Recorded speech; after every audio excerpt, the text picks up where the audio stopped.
Dukes of Weebdom. Dukes of Weebdom. Episode 53. Episode 53. Back at the manga side of things. So yeah, we have a lot to cover. Yeah, double chapters of. And I watched some anime. But you watched anime? And a foreign movie. I did see you make a post about that. Yes, Parasite. Yes, because it's fucking great. And it definitely deserved that Oscar. Because I remember Parasite winning the Oscar for the drama that it had in like the film community, just through creators reacting to it. I don't follow film people. But they're like, there's already a foreign category, and you stole Best Movie of the Year? This is bullshit. Nah, that movie fucking deserved it. It was so good. When you first posted it, when I first read the post, I was like, oh, does he mean Parasite the anime? It's like, no, not really. It's talking about a movie. It's like, I know that Parasite is getting a live action, but I didn't think that was out yet. I heard it was just announced. It's funny, both when I sent the note and when I made that post, I'm like, someone's going to think it's the anime. But then, like, I was like, oh, yes, I remember you and your brother talking about it. Yeah, I said he immediately, like, commented on that, too. Be like, have you seen his other movie? Yeah, because then I scrolled down a bit and saw him comment on your post. I was like, yes. And I'm going to watch that movie, because, again, Parasite was really goddamn good. Quick synopsis again for those who may not know. It is about a poor family that weeds their way into a rich family's home. That's like the exact description like that was up on the streaming service, and that is perfectly accurate. It's hard to describe it tonally because it really gives like a balanced depiction of like every party here. Like, the rich people are obviously, like, out-of-touch snobs sometimes, but they're also, like, good, and, like, they're tipping their people, and... But it's just a really good movie. I don't want to, like, spoil the end or anything totally, really, but it's just... What services is it on? HBO Max. Oh, yeah. I'd even rent it, though, honestly, on a service, just rent it for a night. It's just really good. Not with your child, though. Oh, yeah. Not with your child. Definitely not. I don't watch like anything when he's around anymore. You just never know when something is just like fair. Like even this movie, it would very much be that way because I mean it's still sad all the way, a lot of the way through. Like they're really fucking poor, like really poor. The people peeing on the street could like pee through their window into like their one room home. Damn. Yeah, they're like turbo poor. Board up that window with anything. Every time they see him coming, they're even like, close the fucking window, don't let his pee. Watching people fight him while they're eating their family dinner. That's what I mean about tonally. Like, there's still like a tight family. There's like joy in the movie. I wasn't sure what it'd be like, but it's just really good. You said it's a foreign film? Yes, it is all subtitled. There's a couple English lines though. Yeah, which South Korean. South Korean. Yes. And I think it was either this guy or the Squid Games guy, but I'm pretty sure it was this director that when he won the award, he was like, now if everyone can get over the ankle-high wall that is subtitles, there's a whole world of film for you. Yes. 100%. And he was right. Just, again, well acted, just kind of blew me away. I've been like, ever since it was over, I've been kind of just thinking of it, just kind of digesting it, and like trying to pick apart what it's like saying. Because again, it's very balanced. It's not just rich people bad. It's kind of like class drives people to be certain ways or do certain things. I don't know. I'm still tearing it apart in my brain. The way they get into that house, though, is just... the con artistry is it's fantastic. Yep. Gotta love it. But yeah, so I guess check out Parasite, right? Yes, if you haven't seen it yet, because I'm 4 years late. I'll probably check it out at some point, maybe some night, because I get that sometimes that I just like get in the mood. I'm like, I just want to watch a movie. You know? Yeah, my partner's a much more of a movie person. That's why he was like, we're watching this now. We're doing it now. There you go. He thought he had seen it before, but he didn't, so it was new to both of us. Sometimes I'll just go on Amazon Prime Video and just like scroll through until I see something. It's like $3 to rent a movie, so yeah. So I was like, maybe even just check if you can rent it. 2 months, sometimes longer, more than that, but That, or I was going to say, maybe check if you can get a free trial to Max for like a couple of weeks and just bang out like one or two things that you on. I'd have to use. I don't know what I'd have to do because they look at your credit card now, right? Whatever card you enter, not your. Oh my god! I don't know, dude. I think that would just be smarter because like it would be smarter. Then instead of like because if you just use 6 different burner emails but with the same debit because you have to still. Yeah, put I did a debit used to card do up. shit like that. You still have to put one up for the free trial. Yeah. And then just make sure you cancel and remove it before you get charged. But because otherwise people could just endlessly make new emails to just continue their free trial. But I've done an HBO free trial already before. So I had a feeling that's where that was leading. Yes. Because we were going to say Ninja Kamui. For House of the Dragon. Yes. Which I still need to finish Game of Thrones, so... Yes. Yes. Which is funny because there's no spoilers for Game of Thrones in House of the Dragon because it's a prequel. Yeah. But there is a spoiler in Game of Thrones for House of the Dragon. And it's in one of the earlier seasons too. You have seen it already. So you're in the clear. Joffrey's the one that says something about a character in it, and it's an off-comment character. But if you like just recently watched House of the Dragon, then all of a sudden you hear the person's name mentioned as a history lesson in something. You do the Mark Wahlberg, the point at your screen, or is that? It's Leonardo DiCaprio. These damn white boys. But yeah, you've gotten to the point where Joffrey is dead. Yeah. Spoiler alert. It's that spoiler. Yeah, so. Yeah. If he's dead, you're past it. 1 or 2 episodes past that point. I want to say 2. I think I watched another episode not too long ago. Nice. Yeah. It's so hard watching TV. Yeah, you're still in the good zone, the golden era. Yeah, I think I'm still in season 4 because I think it happens like I think Joffrey's death happens like halfway through season 4. Season 5's good. Season 6 is. I don't remember what really happened, but I remember season 6 is pretty good. 7 is where it starts, but like, and then 8 just hard off the cliff. Nobody liked that finale. Nobody liked that. I remember that's when I first...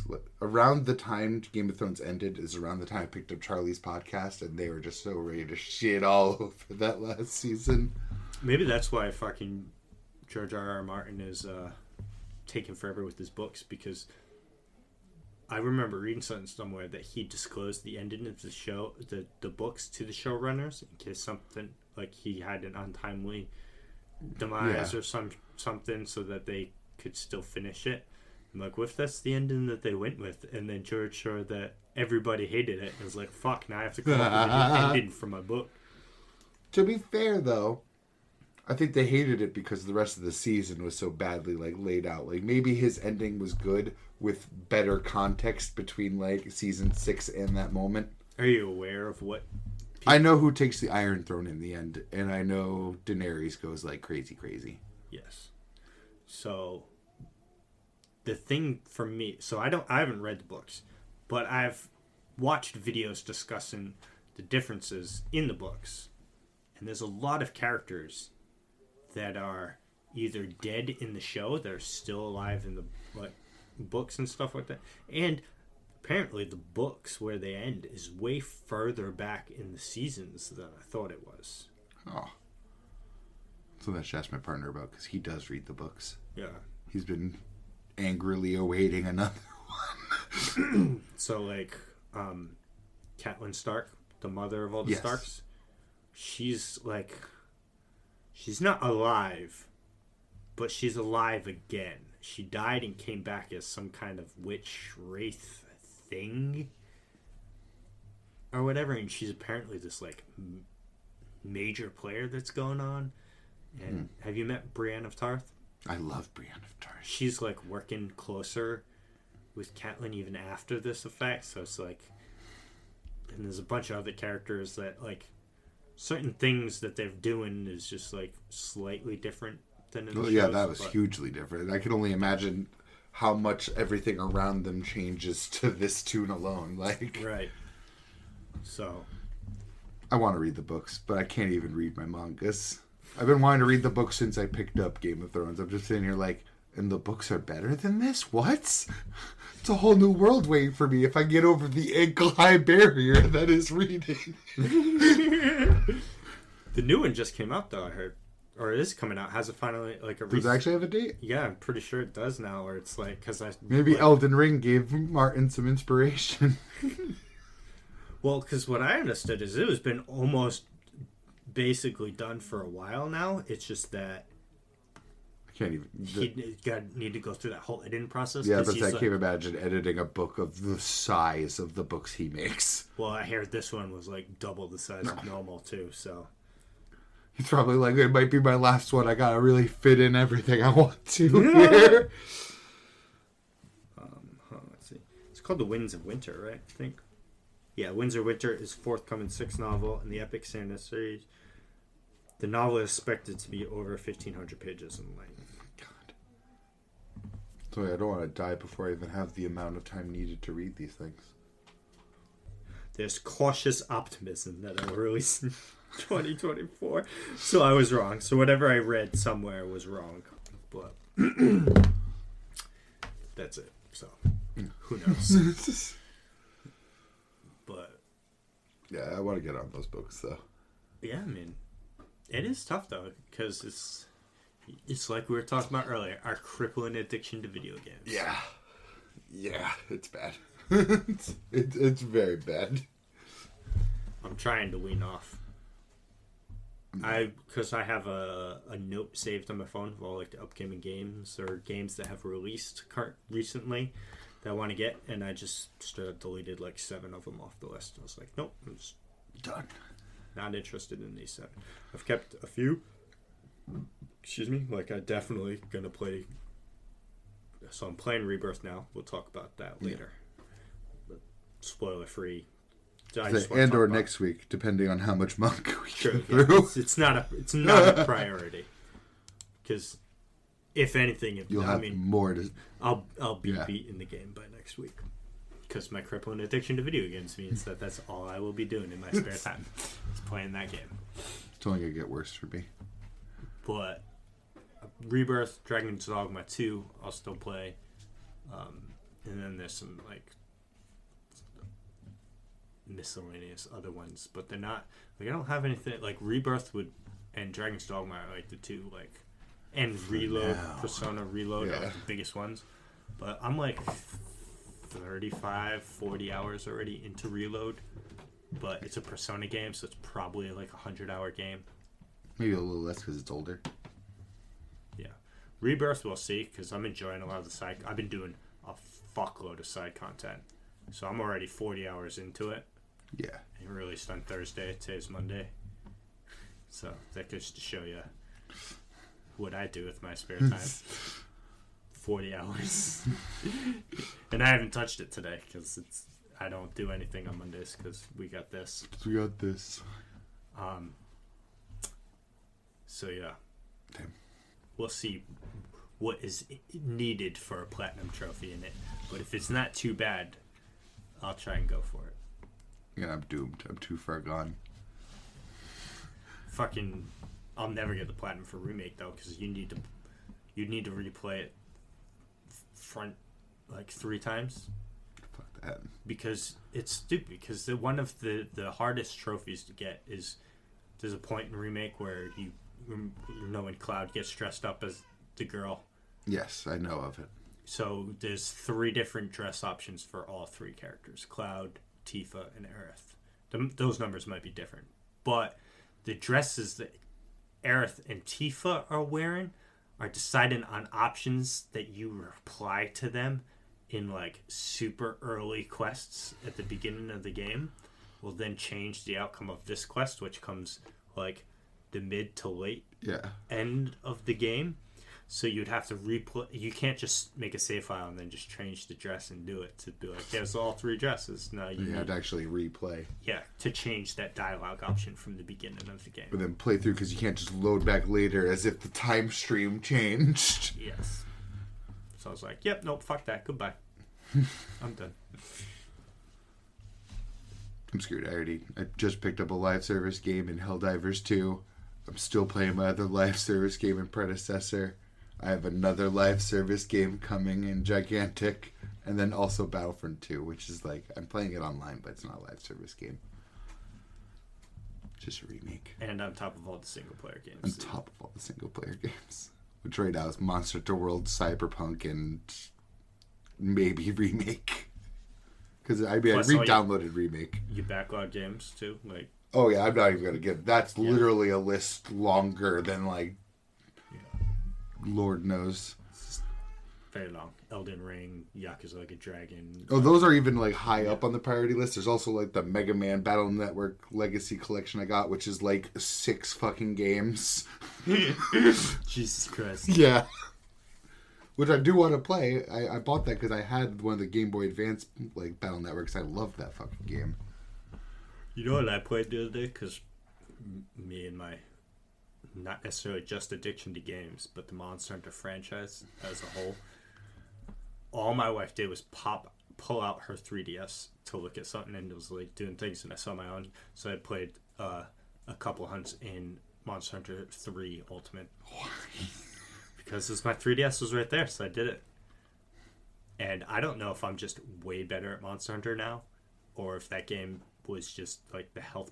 I'm in G rank. I played my old thing. I was like, first off, how am I almost... I'm like over 300 hours into the game, my save file, and I'm like, how am I not in the last rank of G rank? I'm in the second rank of 3.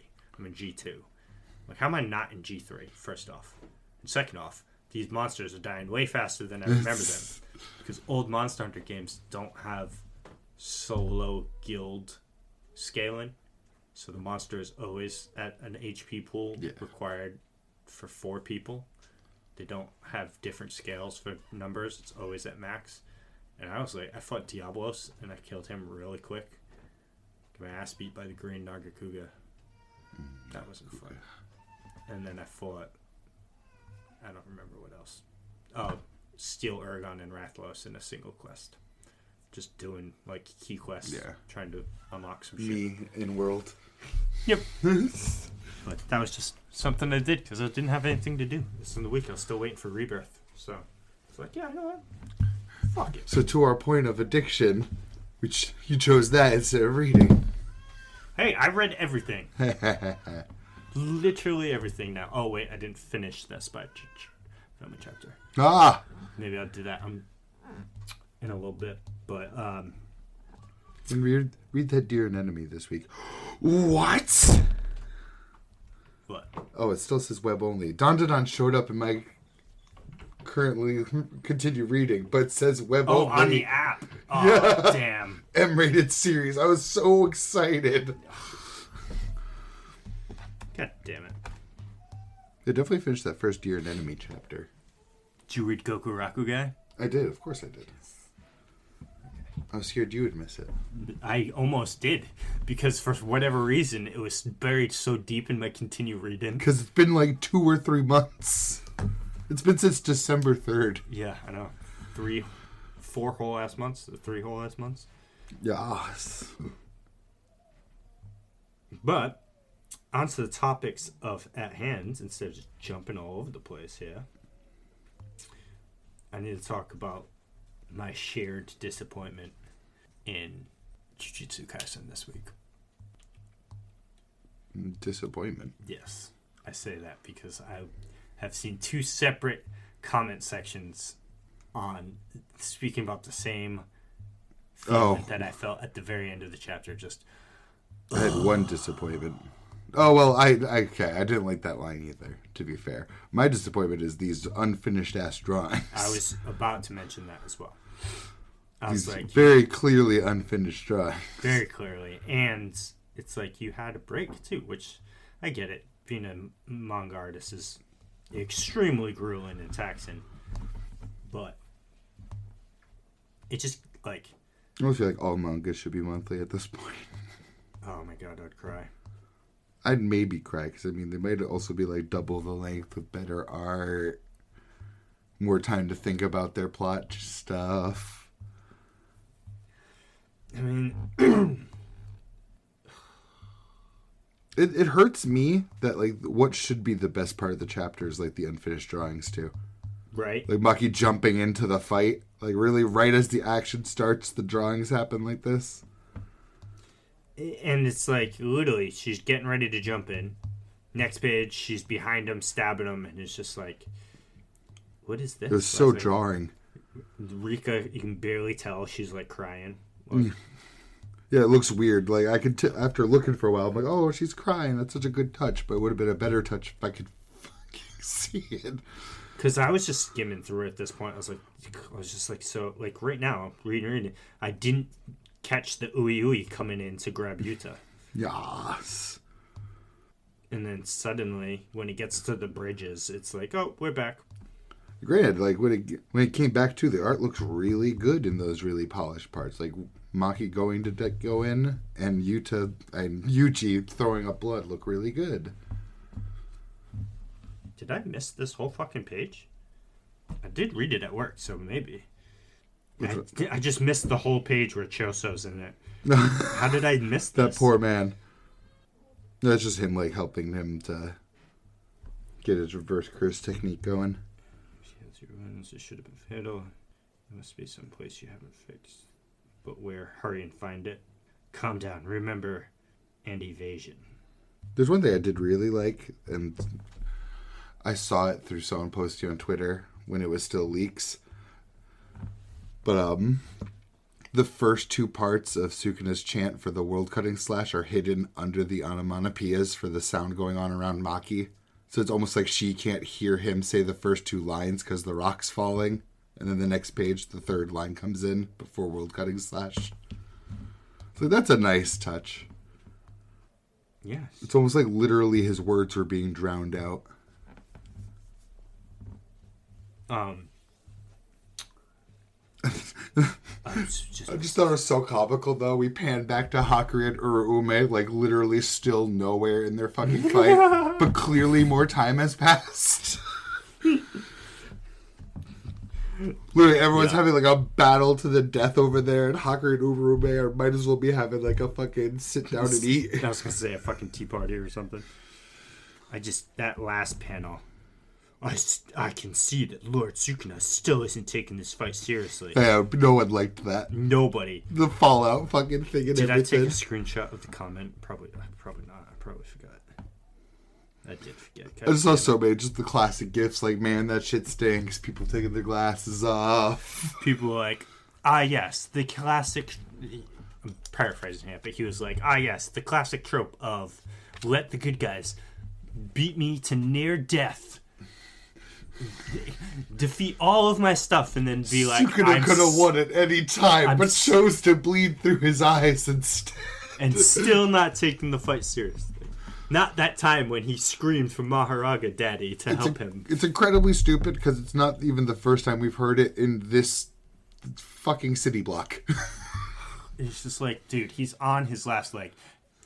So it's like, other comments were like, I'm just ready for Sukuna to win at this point because it's like, it's right. Like, what else is this? Who else? Yuta's down and out, it seems. He doesn't seem like he's going to be back in the fight. I love Maki to death, but I don't think she's going to be lasting too much longer. If this is, I think especially if you're about to say he hasn't taken it seriously and he's about to start taking it seriously. I think maybe they need to start tag teaming too, but like Yuji said, he already fixed like 4 life-ending injuries with reverse curse technique as a person who just learned it. Like, he's on his last rope too. Yeah, what does he got? Does he have a domain expansion now that fucking... I doubt it. Gege is trying to pull out by the end of the series? I don't know. That's what some people say. I'd like to see it as like a way for it to end, but like, I don't know. You can't pull this card on me again and expect me to take it seriously, though. I didn't take it seriously the first time when you're like, oh, I wasn't even really threatened in the Gojo fight. Yeah, sure, but brain damage, eye bleeding, and literally went unconscious. Daddy Maharaga helped me. literally without 10 shadows, you lose that fight. I think the saddest part is that you just didn't need to say that, gay. Like, you literally didn't even need to put this page here. It, like, literally only exists to go to hype up the next chapter. You could have just been like... I wouldn't say...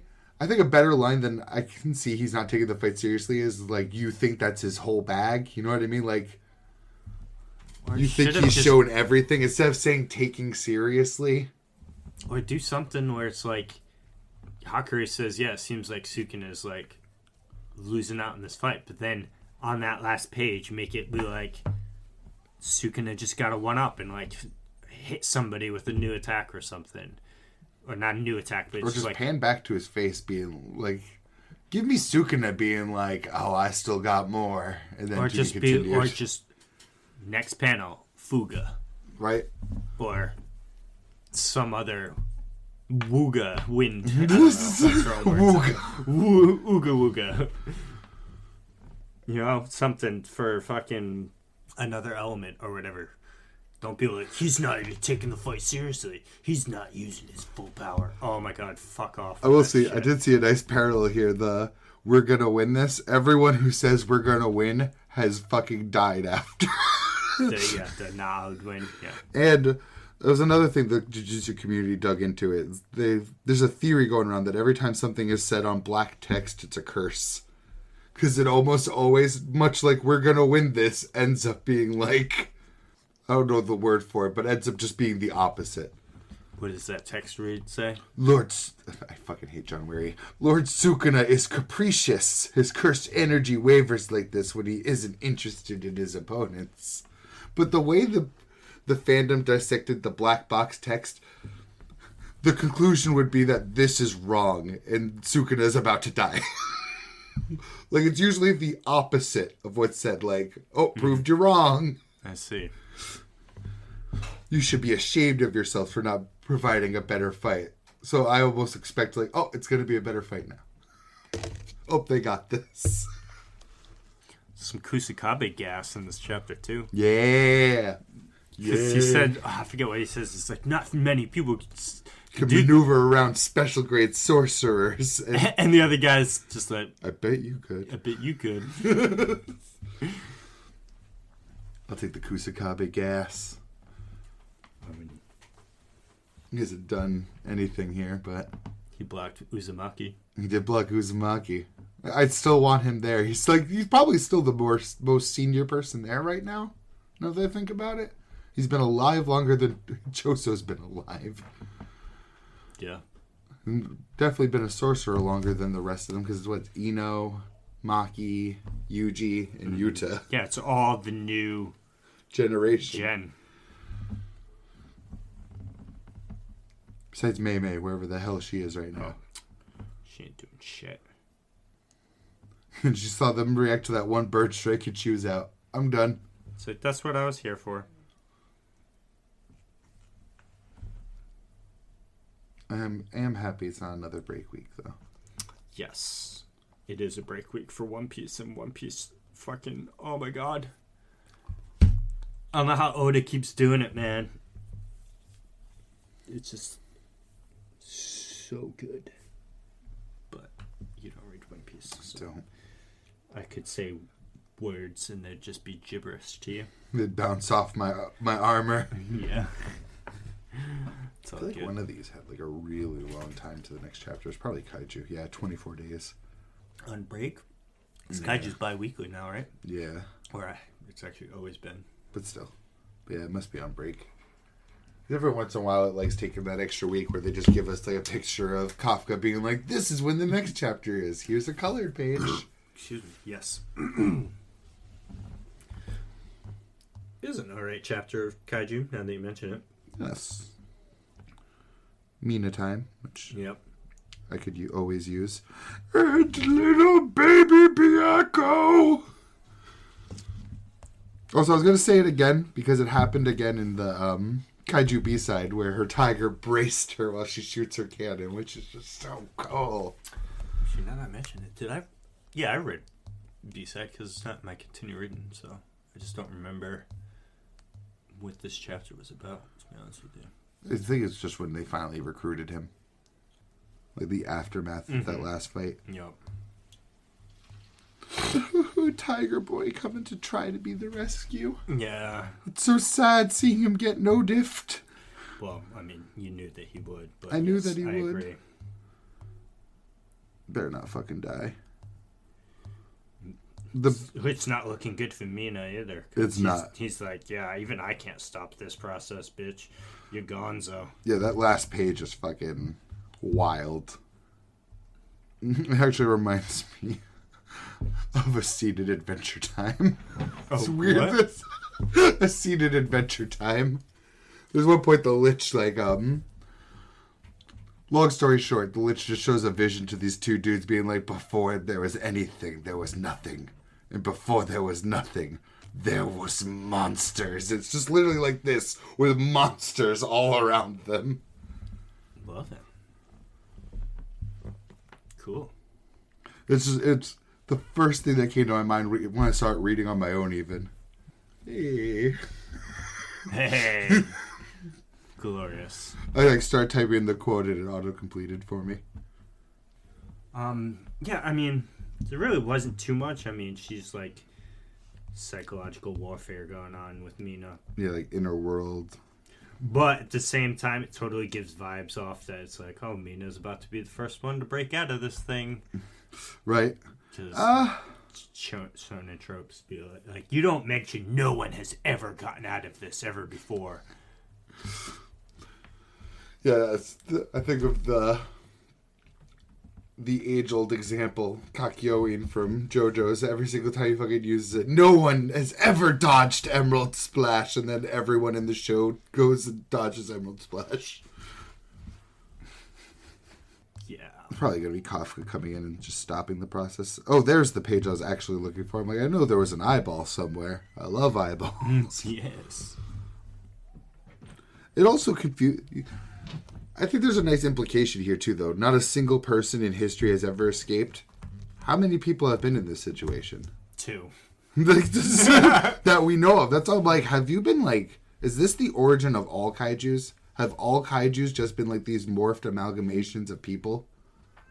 Probably. Because, like, after that line, too, I even thought back earlier in the chapter where he's, like, talking about dissecting and stuff. I'm like, these are very human traits to want to dissect things and experiment. And he says that even he can't stop it as if it's not his control because he's kaiju number 9. 9. To them.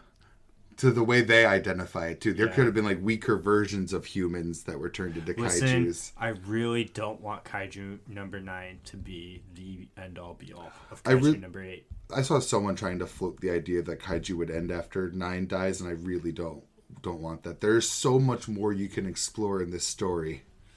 I've been getting tired of him already. Anyway, finally, this like what he's doing now brought him up a little bit. Brought him back up a little bit because now he's out there doing stuff. Even at the beginning of this arc, where it's like the invasion started, I'm like, he's nowhere to be seen. It was literally when he finally popped up with that big dick move coming straight to Mina. Yes.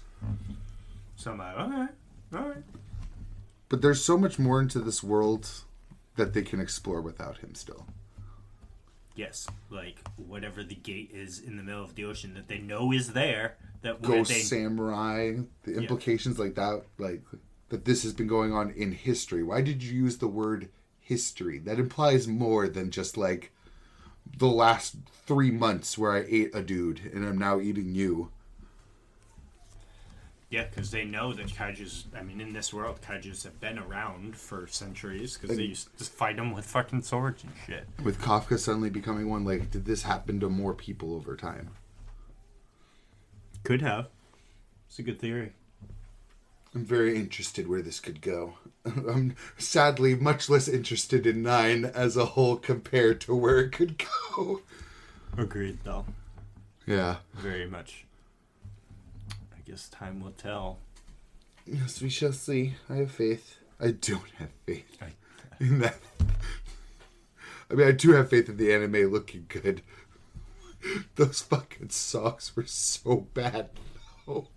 Did you listen to them? I linked you it. I listened to part of the first one. I was like, this is bad. I'm going to stop. For reference, the kaiju opening and ending. The opening done by, I think it's Youngblood featuring Imagine Dragons, and the ending done by One Republic. They're not anime The kings of bland, ineffectual music. Oh, it was so bad. I don't know, it's just like, you know... It doesn't have any vibe. It has no energy. Nothing. It should have been pop punk. This is why anytime there's an English anime opening, it's like pop punk or screamo, because it has shonen energy. Yeah, I didn't enjoy it at all. That's why, like I said, I didn't even watch the whole thing. It was just like, this doesn't Because it does switch halfway through, like literally right at the halfway line, it switches to the other song. And I think if you listen to the first half, like if you just took it chronologically, boy, you need to skip to halfway through. The second song is worse. The second song is absolutely worse. Just doesn't scream anime. Oh yeah, here my post is literally the line. It's literally just, "Can someone please save my life? Can someone please save my life? Can someone please save my life?" Nah. It's so bad. I don't think I will. No. Zero faith. Yeah. Zero. I'm still gonna watch it once just to laugh at it, and then I'm gonna skip intro and ending every time. Yeah, probably the same. Oh, so I don't even have a comparison. I don't think I've ever seen something like. No, I have. Never mind. Same artist too. It's the fucking Sweet Home live action. Mm-hmm. The first season was like Addicted to Using Warriors by Imagine Dragons all the fucking time. There's like a scene of like the monsters like charging the front door. Here we are. It's just playing Imagine Dragons. I'm just laughing my ass off every time the song drops. We are the warriors. I think I know the song, but... You definitely do, because it is like the most commercial garbage ever. Probably 10. Yeah. Imagine Dragons is commercial music. Commercial as like a fucking like concept like commercialism, but also just for commercials. Like literally just like an ad music. Well, I think that's literally what they make music for. I don't think they actually make music for albums. I think I heard that somewhere. That makes sense. A band that was made for that. They're like, we'll make all of your movie soundtracks, your adverts, your trailers. I like their one song, Natural. That's a cool song. I still like Believer. Yeah. Those are the only two real songs that are worth anything out their entire catalog. I liked Radioactive the first time I heard it. Yeah, I'm good with that. Got old real fast. Yeah. No thanks. Nah, I'm good. It's truly the headstrong of of the next generation. Hey, you put some respect on Trapped. I won't. It's okay. I'm surprised how long it's been since I've heard Headstrong. It's actually been like a kind of nice blessing for a bit. I'm about to just surprise play it in the car sometime. Where you belong. It's also been years since I've heard that song. It's surprising because it was unavoidable for a while. Another AMV. See, that would have made a better fucking intro then. I think that's the only song from Trapped that just license Kryptonite from 3 Doors Down. Oh God, no, please. I thought I escaped it, but I was in a car the other day that was playing the radio and it played. I was like, this song, of course this song. There was a time when I was working at somewhere that someone was they just played the local rock, radio. The local rock station. It played 4 times in one shift. This has truly been our 3 Doors Down. I'm just like, I love that song in freshman year of high school. It's probably when I bought the album, actually, because I have that hard copy. Gross. That song... It's still a good song, but it is probably even more overplayed than Headstrong. That song is more overplayed at this point than Journey's Don't Stop Believing. But not Hey There, Delilah. Maybe, because, I mean, 2010s, that song was everywhere, but I don't really have that song anymore. Oh, no. I still hear Oh, well, apparently still the 3 Doors Down, Kryptonite still plays it. It outlived so many of them. I heard it literally within the last 2 weeks. I've definitely heard it within the last 2 weeks. I'm pretty sure we heard it at poker. Maybe. But same with Journey. Like, Don't Stop Believing. That song's just every rock station plays that. Not Hotel California. I was gonna say Smoke on the Water, but I think Hotel California gets more overplayed than Smoke on the Water even. Oh yeah, Hotel California's everywhere. Just like, guys, please. There's billions of songs out there at this point. That's why I hate radio. I fucking loathe it. I hate our local radio. Yes. But not to get off on our local radio station. They play the same 20 songs on repeat. All from the 80s. For the last fucking 25 years. 4 90s songs and then a little Linkin Park. Yes. And then they have the fucking... And Headstrong. Yeah. Basically. That's it. And I'm like, bro, it's time to update your fucking music. Just anything else, This is guys. bullshit. There's better songs from the 80s than the ones you're playing. It's like, come on. God damn it. We hear you, but we're going to play Back in Black again. We hear you, but we're going to play the same 3 Metallica songs. No. I was going to pick Spy X Family next, and then I remembered. I didn't finish reading it. You want to talk about Astro Baby? I do want to talk about Astro Baby. Thank you. I was going to put it off because I knew it was my passion. So I've only read the first chapter, but there was a few wild page turns in that. There was. Reading it from like at the start too, I was like really into it like the whole time. Like in the middles too, I'm just like, man, this is like a different vibe. He's going to see his girl. I mean, she's probably going to die, judging by all of my storytelling instincts in the world. She's probably going to die, but that's fine. And then all the page turns started happening. It's like, whoa, the meteor page turn? Well, all right, so the first page turn is literally the first page turn in the fucking... Yes. The one I sent you when I was like, read this. Yes. So then, I thought it was fucking... So, the title being Astro Baby not only spoiled me, but also led me astray at the beginning.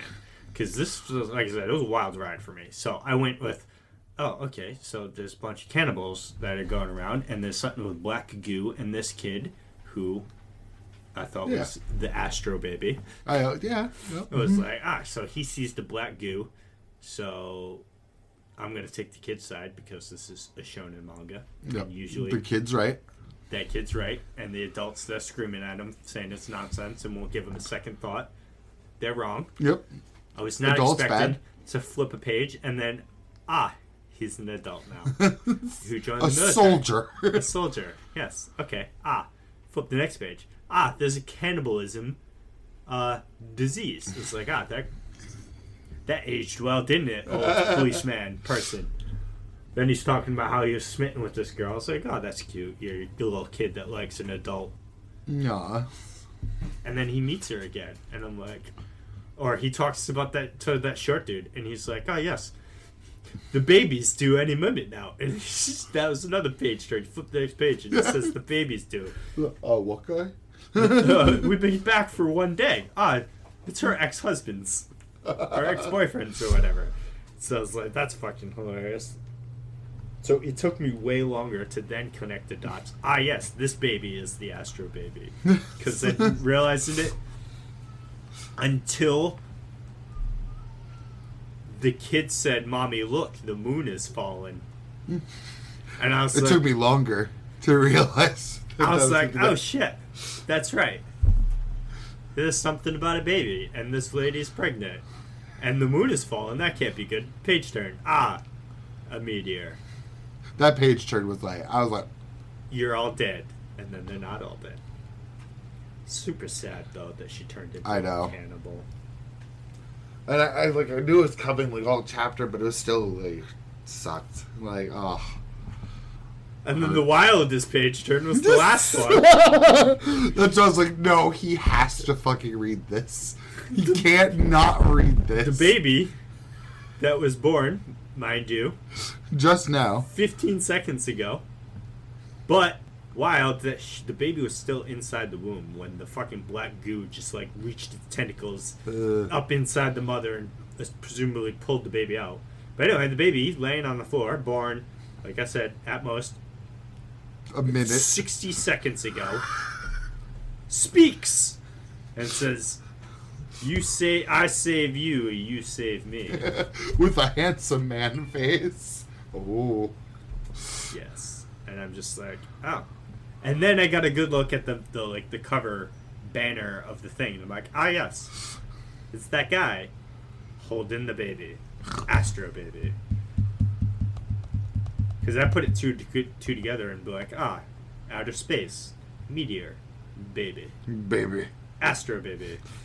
I'll save you. Yeah, with like the serious eyes and shit. So again, I haven't read chapter 2.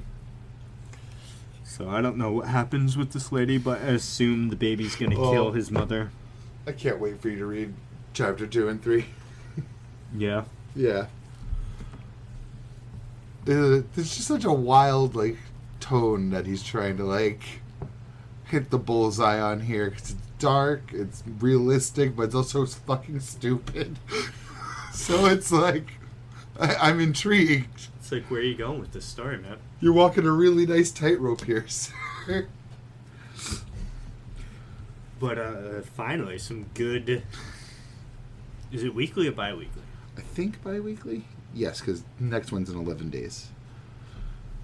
And 4 came out this cycle. What about that other... Dear Anemone? Yeah. Anemone. Looks like weekly. 18th, 25th, 3rd, and next one in 6 days. Yeah, it looks like weekly. Huh. Though I feel like with how dark they are, both of them are probably Jump Plus. But I guess I might be wrong on that. One of them might be in the magazine. Yeah, maybe it's just another one to start talking about. Because... Yeah, I'm definitely going to be continuing to read Astro Baby, that's for sure. And I plan to keep reading Dear Anemone. That first chapter did actually exceeded my expectations. I need to get back on Toxic Marriage. I was just like... It's still there. I haven't gotten rid of it. I do plan to, but I won't lie. These two have passed it in the race. Yeah, well, you basically all but confirmed that you're not going to read Shadow Eliminators. No, in fact, you know what? Let me change that sentence for you. I've confirmed that I'm not going to read Shadow Eliminators. You removed it from your list? Yes. I'll give it a few more chapters, because it's been... We can still talk about it here. I don't care about spoilers. It's been about 4, maybe 5 chapters since I read it, so I'll read a few. I'll see if those, if I get hooked in those chapters or not, if something reels me in. It's just the thought of me going through and trying to read Shadow Eliminators, and I open up Astro Baby and my joy lights. And I'm like animated and ready. It was just like, what does Shadow Eliminators bring to the table that hasn't been done before? Even something like Dear Anemone, where the whole chapter I'm sitting here being like, that's like Hell's Paradise, that's like Hell's Paradise, it's a lot like Hell's Paradise, that's like Hell's Paradise. But I'm still like, there's enough new here that I'm... But at the same time, Hell's Paradise is also unlike other things, so it's like... True. The second one degree of removal, like... Yeah, but like Shadow Eliminators is like a supernatural high school setting that has been done a quadrillion amounts of times. I'm up to here with supernatural in general. Like, I already got Jujutsu Kaisen and Chainsaw Man. Can you guys stop throwing spirits and demons at me? I'm full. All full. That's why I'm like, Astro Baby, aliens, meteors, Russia. Nice. I got room for that. Yeah, man. And hell, even Shojo Null, I'm going to keep reading it. I got room for cyberpunk dystopia. We'll see. Shojo Null is... the one you might drop? A roller coaster for me. Last chapter wasn't too bad. I actually enjoyed this chapter. I'm not going to lie. I don't like the convenience that keeps happening. No. Yeah, they literally stumbled onto a bunch of models of herself. Yeah, the exact thing that she needs to fucking survive the situation she's in. I loved this panel specifically, though. Him coming in with a punch. It just had that nice horror like tone to it. Yes. That also. Dude lost an arm, so it's like stakes. So as long as he does, I mean, you could give him like a gaijin arm or something. Be kind of cool. Make him not useless anymore, though, because he's just a dude. What is he gonna do against like Horseman? But if he had a cool badass gaijin arm, a Gijin arm that like shoots out whips and stuff like she does, then maybe he'll be able to participate in some of the action. I can't believe this man grew on me. And you're absolutely right, but Horseman actually kind of grew on me. Did he? Yeah. Oh, he's just being a pretty effective bad guy. Just beating ass right now. I can tell you I'm not excited for the next chapter, though. I like Shojo Null when it's staying to that lane of like schlocky horror action flick. I'm not going to be excited for Limbo exposition, and look how sad and bored we are. Well, as heartless as that might sound. Yeah, well, I know we need context and story and stuff, but every time Shojo Null tries to do that, it really drops the fucking bag. Yeah, and it's like you walked right there with the dude that's missing an arm. You're leaving like... Hell, yeah, he's literally leaving a blood trail. I didn't even think of that, but you're absolutely right. It's not like you treated it or tied it off. You literally just picked him up and started going. Like... And this just a metal door. Yeah, they're absolutely going to raid the fuck out of that place. Or should raid the fuck out of that place. Right. We'll see. But I think they will, because I mean... Unless they haven't been safe for more than a chapter in ages now. Unless that's just a door to like a complex sewer system, kind of like... Like it devolves into like tunnels. Like what Skyrim tried to do with the Thieves Guild, being like... I fucking hate the Ratways. Look at the Ratways and being like, this is why we can't find the Thieves Guild. It's effective because somehow I get lost and it's only like a one square loop, really, with some elevations, but it's really just like a square. Yeah, it's really not... Like, once...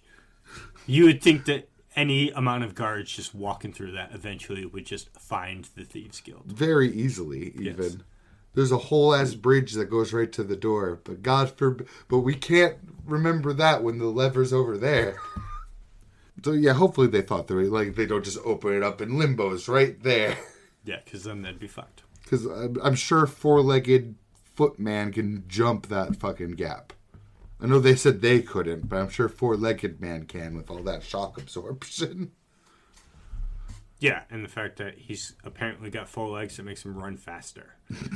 Which, just the model of that, I feel like the way they're transitioned, I'd be like, I feel like you'd run slower than 2 legs. I feel like the only way... Yeah, it definitely got to be slower, because the way it's human feet, that can't be efficient. I just picture, like, he walks around like a crab that doesn't have to go sideways. It's not even efficient to like go sideways with human feet or even forward. Like they would need to be like circular so that you could like turn and pivot better. Yeah, I don't know. It's just weird. The reason why horses are long is kind of my point. Like you're not going to get a lot of speed from these gigantic, wide arching human feet. No, definitely not. But whatever. Apparently, it's whatever. Who cares? Yeah. He's also works out, so. Yes. Much Clearly. more than these children. Yes. Much more. So let's get into the big one. The big boy. The big boy. The legs that shook the fan base. The shoes and socks and the back of the knee. And the severed legs. And the, yes. That's why I put legs twice in my notes. Okay, it's 12 hours. I just read, I saw this earlier. It's tomorrow. But yeah, it's 12 hours. All right. Back first third, the middle, the end. Yes. So, Denji wakes up and boom, flash cut. Him waking up in the hospital with my boy there. We saw Nayuta there in the room, letting him know that he slept for God, I know they say it eventually. Shit. A bad guy in the scheme of things. Yeah, one of many. One of many. Because turning into Chainsaw Man last arc, or the arc before that, yeah, the time before that. So what changed, remember you? So wild how fast they unpersoned him. Yoshida stock's at an all-time low. I'm not still fully convinced Yoshida stock's at an all-time low. Well, he gave him the needle and put him back under. Yeah, but he's also surrounded by 4 other public safety people and expected to do his job. Oh, because he did seem to feel bad, unlike anyone else in the situation, especially this bitch, Fumiko. Yeah. Her stocks have crashed. Yeah. Oh, my God. That's an all-time low. There's straight up negatives. Fumiko death threats. There are people like renouncing that they ever defended her. Good. The manga animator I follow was even like, you peaked when you were dancing. But apparently they don't know where Nayuta is, or at least Yoshida says he doesn't, but he could, as some people point out online, like, a lot of what he's doing also needs to be framed that there's 4 people loyal on the other side of the door. If he does care about Denji, he can't do anything right now. Right. So there's also the idea that maybe if he does know, he's not going to say it in front of public safety. People really holding out that Yoshida's with Denji, huh? I am holding out. I specifically am holding out. We'll see what happens next chapter, because if Yoshida doesn't do anything next chapter, he's dead to me. I don't give a fuck. He can go rot in hell. I give him more chapters than that, because next chapter might get really wild. Yeah, that's what I'm saying, because the second legs option, because now they're currently dismembering Denji multiple times. It's like, yes. Just as it's growing back, they're cutting off new ones just to keep him. How does that work? What are they trying to do to him? Maybe also study him. These fucking Pochita chapters, like, pages are creepy, though. Yes. Pochita walking in like a fucking cartoon. And then he's just like, well, how can you do that without any legs? Page turn. You don't have any legs. So it's like, are they just trying to cut him up into a whole bunch of different pieces and put him in a jar, knowing that he's not going to die in the jars? Or are they just like going to cut off all his limbs and keep him as a torso man? And then as his arms grow back, cut him off again? That's what it seems like, because on right leg 27... So they've cut off his right leg 27 times. That's what I mean. So it's like Those are some people were thinking, like, maybe it'll be Denji's legs attacking.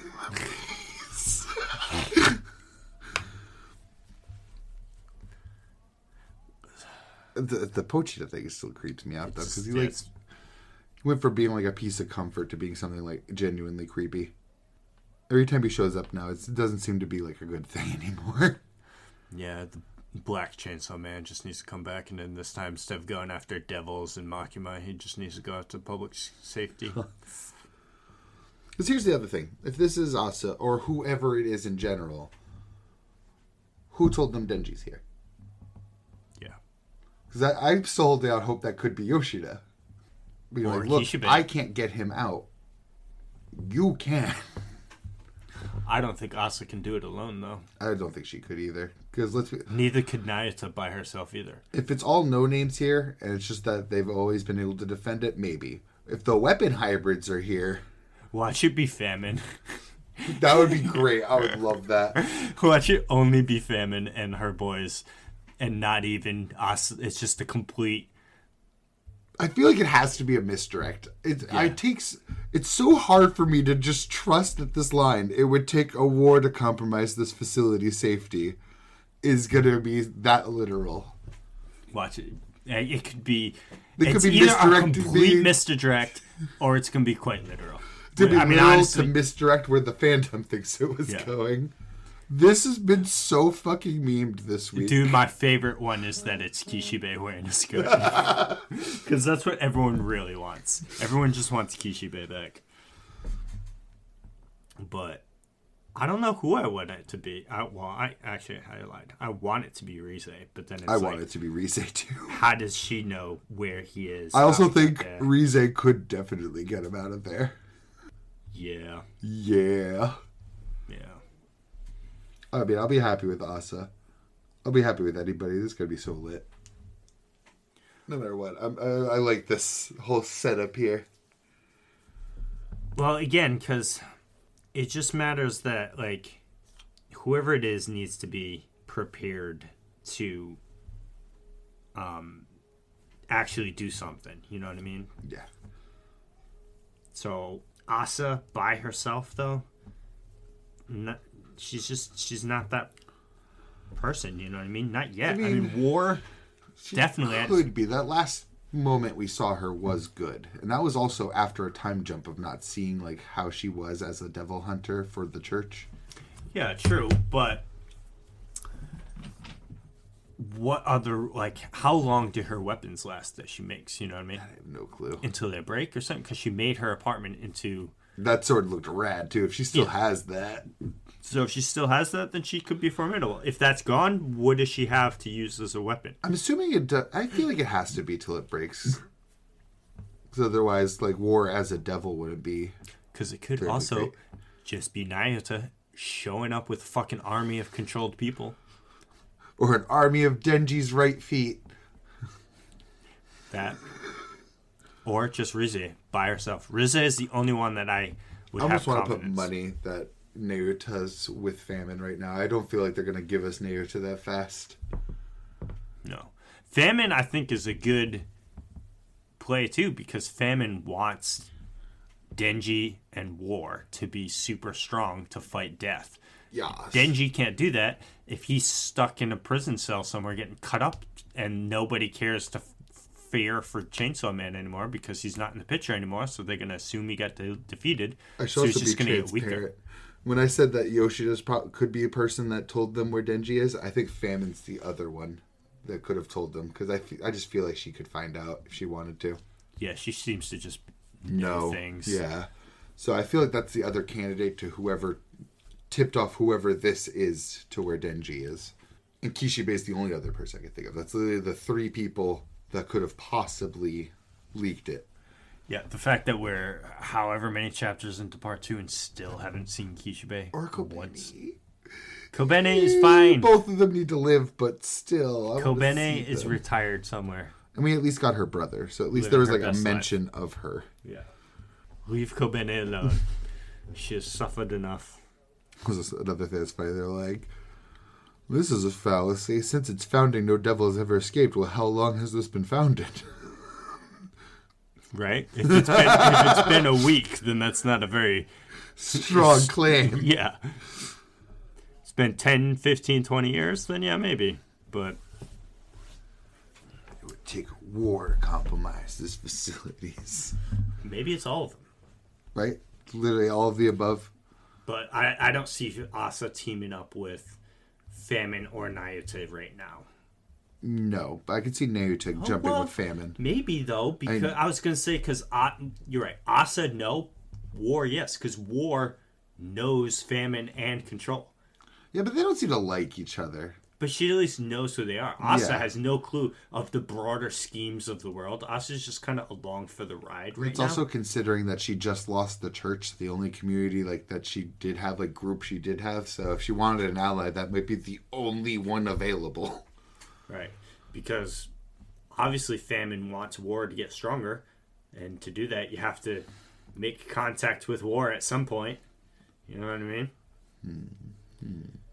She ain't trying to make Control stronger, conveniently. It's like, yeah, you were pretty quiet when Makima was walking around. Where were you? Scared, obviously. But what made Makima even more powerful, too, was all of the other contracts that she had. Yeah. That Nayuta just... The position she was in with her power was like... Control. Yes. Control seeks more control. Mm-hmm. But I just want to see more Famine, too. Famine, Yoshida. I want more answers. Yeah. Yeah. I want Kishibe. I also want Kishibe. I want Yoshida to be Kishibe's son. I want that theory to be true. I want Yoshida to do something. I want Yoshida to do something too.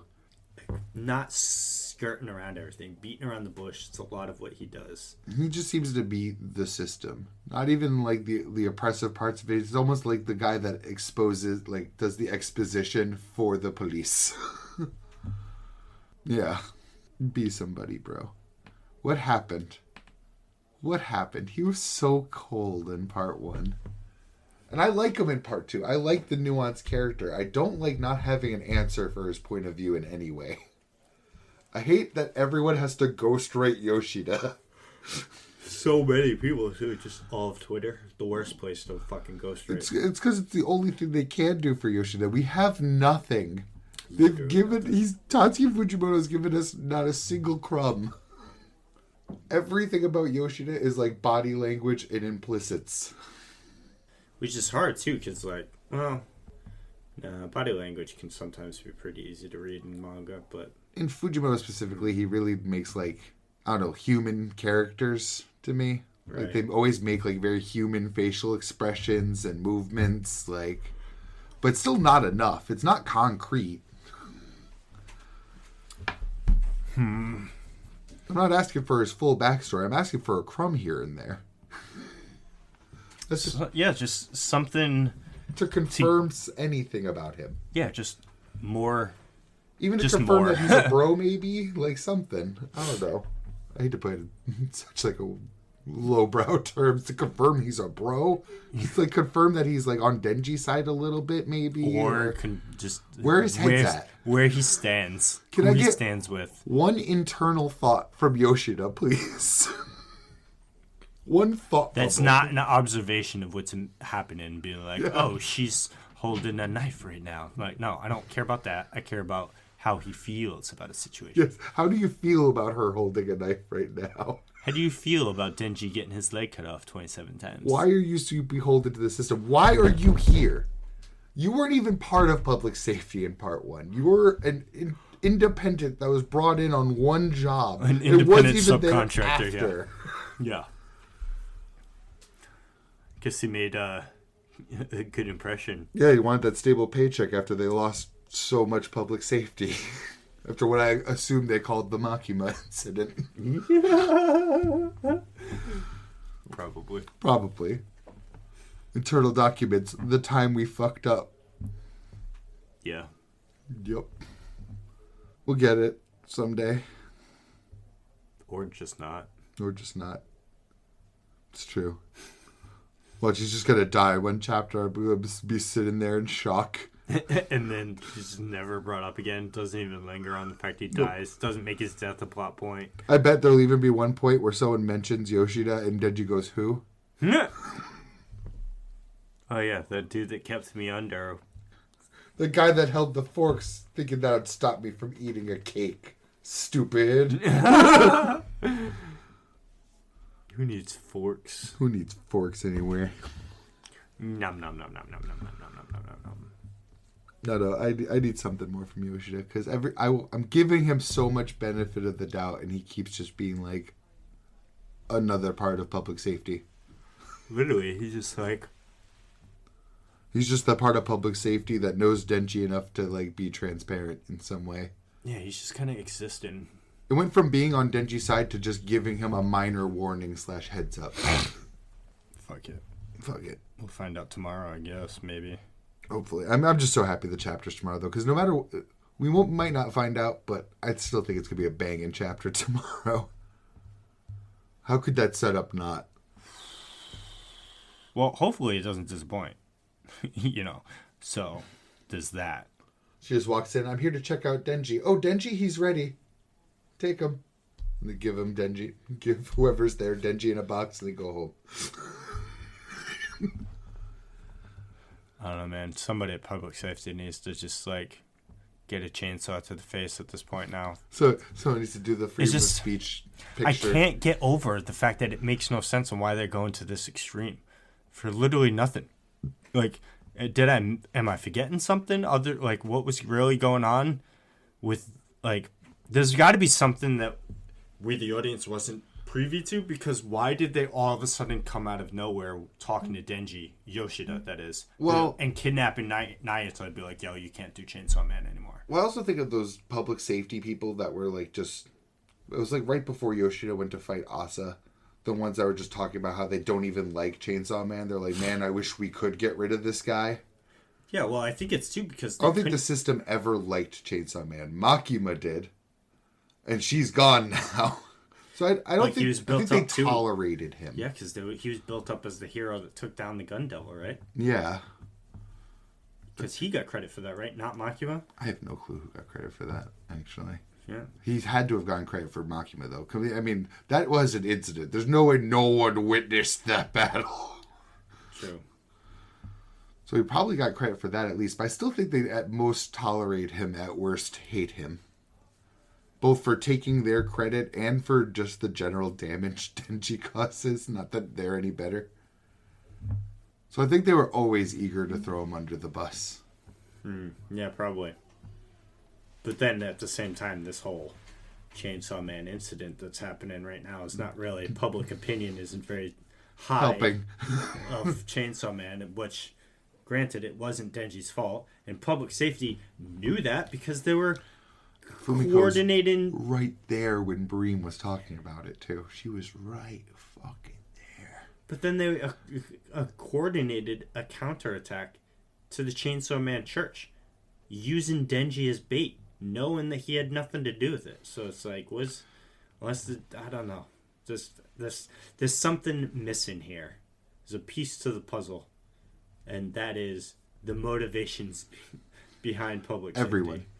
Yes, everyone. I did see a really good take, though, on Twitter, literally when I was outside smoking a cigarette, where someone's like, they're really setting it up to be like, as far as what the conflict is, man versus society, is where it's very much going at this point, because it feels like the entire system's against Denji at this point. It really does, yeah. Which is unfortunate for Denji. Very sad. If he gets out, where's he gonna go? I feel like famine's the only place Denji can go at this point, too. He has no home. Public safety's not on his side, which is literally the police. Like, where can he even go unless Kishibe? Yeah, but then again, where's Kishibe been up to? What is he... Hopefully retired. Because if he was in a high position, he wouldn't be going after Denji. He wouldn't be allowing them to go after Denji. I can't believe that. That's one of the very few people that made like a personal connection to Denji and cares about his well-being. Sure. Well, maybe. I think definitely. Yeah, probably. Because the whole time that he sat down and talked to Makima, but I think this part's even been animated. I don't even truly remember. But there's that moment he even sat down and talked to Makima, being like, "Are you on humanity's side?" I feel like that even came from like a place of like, I'm worried about them. Yeah. Them being power too. Yeah. Power. Ooh. My girl. That was some copium I saw on the feed too, that these pair of legs belong to power. Ooh. Right. We can wish all we want, but I'm not setting myself up for that heartbreak. No, definitely not. And the same thing goes to say though, freaking Power ain't doing nothing to that facility. What's she gonna do? Hear me out. Power wouldn't do anything to it, but would the Blood Devil instead of the Blood Fiend do something to it? I guess it's human legs, though. But still. I don't know.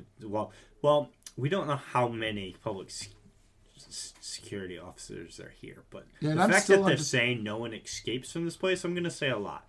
It's not like 3 dudes covering this place if they got so many people trapped within it or confined within it. So I will say I'm also very confident the hybrids won't be here, the ones that are with public safety, because I'm assuming they don't have a prison job when they've been out doing stuff. Watch the legs for whoever this is not even be at where Denji is. It's just some random other building. They're going to like the office building for public safety, which is downtown, far away from this. Naoto just rolls up because she has no idea what she's doing. She's like, "You, computer, where's Denji?"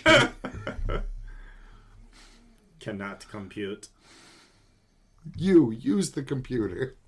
Where's Denji? Who? Chainsaw Man. Just one more day at least. Yeah. Uno mas. Uno mas. Bachi them Kaguras. Kagura Bachi. Pretty dope. Yeah, good 2 chapters. I don't really remember exactly what happened last chapter.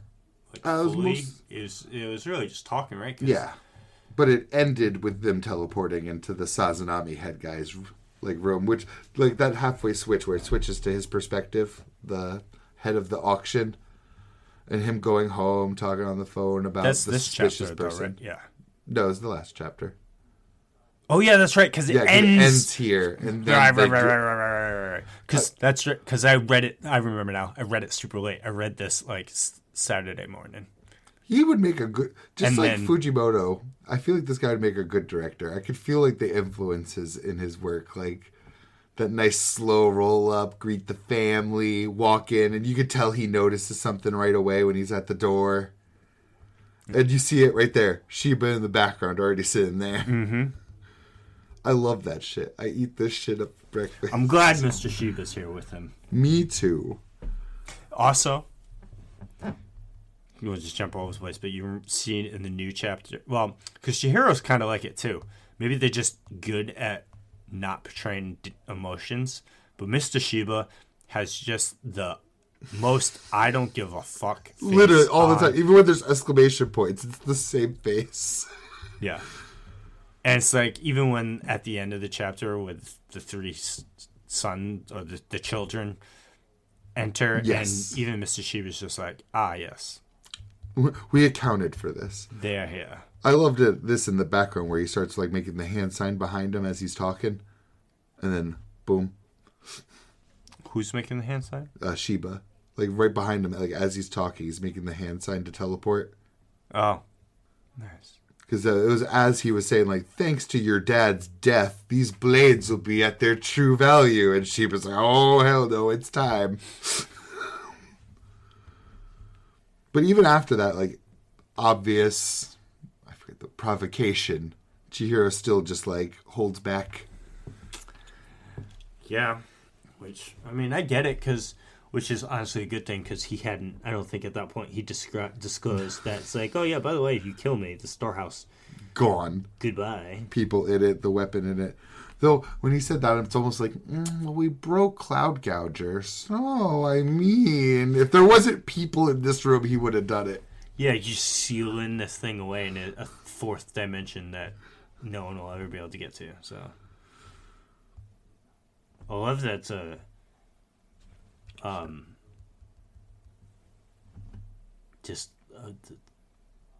don't know,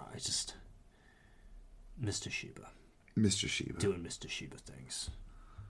I need more Mr. Shiba things, because he looks so cool, and he feels so cool. He just doesn't give a fuck about what's going on. He's like, yeah, I could take them. Or he's like, yeah, I could teleport away before anything goes wrong. You know what I mean? Either or. He's just seems in control, but Chihiro's the same way. So I'm thinking it's more of we need to keep calm to assess the situation type thing. Not showing weakness too. Mm-hmm. Because even in this panel where it's I'm about to use my magic at you, Chihiro is completely okay, sure, cool. And then Hakuri run into his brother right at the end. He's so excited to see him, and the next page we'll just see him with bloody knuckles and the dude laying on the floor with crying, bruised ass face, crying his face off. Which I would be too, but it's just a fact that he will be. Yes. I was going to say something because I was thinking about earlier of what something in the chapter reminded me of. Oh, yeah, fucking this, whatever they call it, the warehouse or whatever. Yes. Is basically just Gates of Babylon, but for people. You can't shoot it all out.